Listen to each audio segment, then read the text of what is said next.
যুক্তরাষ্ট্রের টেক্সাস স্টেটের হিউস্টনে অভিবাসন ও শুল্ক প্রয়োগকারী সংস্থা আইএসের এক কর্মকর্তার গুলিতে মেক্সিকান প্রবাসী নিহতের ঘটনায় উত্তাল হয়ে উঠেছে রাজপথ। স্বাধীন তদন্তের দাবিতে হিউস্টনের রাস্তায় নেমে এসেছে হাজারো মানুষ। নিহত প্রবাসী লরেঞ্জো সালগাদো আরাউজো দীর্ঘ কয়েক দশক ধরে কোনো অপরাধমূলক রেকর্ড ছাড়াই আমেরিকায় বসবাস করছিলেন। এই ঘটনার তীব্র নিন্দা জানিয়ে কংগ্রেসের শুনানি দাবি তুলেছেন টেক্সাসের ডেমোক্র্যাট জনপ্রতিনিধিরাও। রয়েছে ডেস্ক রিপোর্ট। ব্যানার, ফেস্টুন আর মেক্সিকোর পতাকা হাতে আমেরিকার টেক্সাসের হিউস্টন শহরের রাস্তায় নেমে এসেছে ক্ষুব্ধ জনতা। স্লোগানে স্লোগানে মুখর চারপাশ।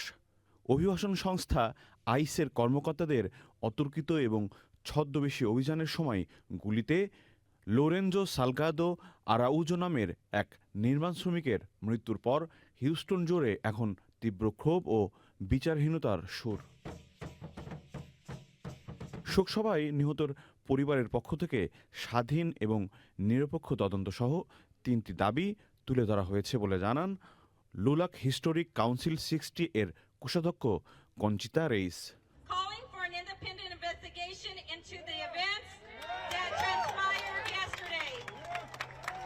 ঘটনার দিন 35 বছর ধরে ঘর তৈরির কাজ করা লোরেঞ্জো তার শ্রমিক দলকে নিয়ে একটি নির্মাণ সাইটে যাচ্ছিলেন। এই ঘটনার তীব্র নিন্দা জানিয়ে কংগ্রেসের শুনানির দাবি তুলেছেন টেক্সাসের ডেমোক্র্যাট প্রতিনিধিরা। টেক্সাসের কংগ্রেস সদস্য আল গ্রিন বলেন, বিশ্ববাসীর সামনে এই ঘটনার জবাবদিহিতা এবং স্বচ্ছতা নিশ্চিত করতে হবে।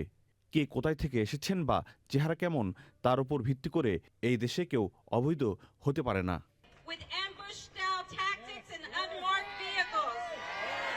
হিউস্টনের ঐতিহ্যবাহী Mexican American community hub magnolia পার্কে আয়োজিত শোক সমাবেশে অংশ নিয়ে আইসের পেছনে আর কোনো সরকারি তহবিল অনুমোদন না দেওয়ার ঘোষণা দেন স্থানীয় রাজনৈতিক নেতারা।